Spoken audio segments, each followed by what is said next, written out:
So guys, ibubukod ko na yung mga 5 piso, 10 piso, saka piso para madali kong mabilang.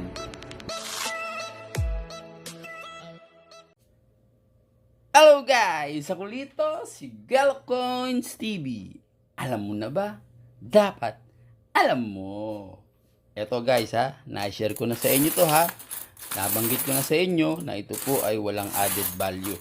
Para hindi humaba yung ating video, ang pag-uusapan natin ngayon guys, 1985 na tayo guys. Gaya ng dati, ito pa rin ang ipapakita ko sa inyo. 1985 guys, 1 peso na malaking kalabaw. Kung meron kayong mga ganito ang kondisyon ng inyong mga barya, wag na po kayong umasa na ito po ay bibilin pa ng mga kolektor. Wala po itong added value. Binibili po ito per kilo. Pero kung meron kayong mga mapanood ng mga video na gumagawa ng content na sila daw ay bumibili sa mataas na halaga, huwag po kayong maniniwala.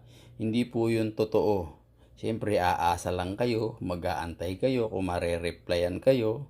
Hindi po yun totoo at wala po itong mataas na value. Pagka ganito po ang kondisyon, huwag na po kayong umasa. Ang hinahanap po ng mga kolektor, ganito guys ang kondisyon, magaganda. Kung meron kayong mga 1985 na ganito ang kondisyon, yan, sigurado guys, bibilin sa inyo yan ng mga kolektor. Itago nyo lang guys. Pero yung mga kolektor, hindi sila bumibili ng isang piraso. Talo sila sa shipping kung isa lang. Siguro mga 10 piraso pataas para hindi sila talo sa shipping. Kaya ganito ang kanilang binibili, yung mga ganitong kondisyon. Binubuo nila guys yung series nito mula 1983 hanggang 1990. Dinidikit nila to sa kanilang layout na nakalagay sa frame. Yung iba naman, dito nilalagay. Ayan, sa ganyan. 1 peso. Yan, Republika ng Pilipinas, Flora and Fauna Series, 1983 hanggang 1990. Tandaan nyo guys ha, 1985, kapag ganito ang kondisyon ng inyong mga barya, itago nyo lang guys. Mas marami, mas maganda. Pero kung 1 piraso lang, 2 piraso, hindi po siya bibili ng kolektor. Talo sa shipping. Ngayon, alamin na natin kung magkano ang kanyang value.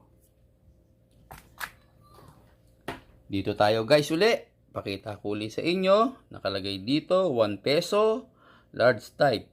Malaki ito, yung malaking kalabaw. Nakalagay naman dito, 1983 hanggang 1990. Composition niya, copper nickel, 9.5, 29 mm, 1.9 mm. Na-demonetize siya noong January 2, 1998. Ngayon, alamin na natin yung kanyang value, yung 1985. Magkano ba ang kanyang value? Ito guys, nakalagay dito, 1985. Wala siyang proof na 1985. Nakalagay lang dyan, isa lang. 1985. Ang presyo niya, ang good condition, 21 pesos. Very good condition, 21 pesos. Fine condition, 21 pesos. Very fine condition, 31 pesos. Extra fine condition, 34 pesos. AU condition, yung almost uncirculated, 36 pesos. UNC condition, 96 pesos. Ang binibili guys ng mga kolektor, yung AU condition at saka UNC condition. Nakasulat dito guys, 51%. Ganong karami siya? Naku, ang dami guys ng ginawa. 182,592,000 ang ginawa. Common na common to guys, napakarami. Kaya ang value niya, 36 pesos hanggang 89 hanggang 69 pesos. Okay guys,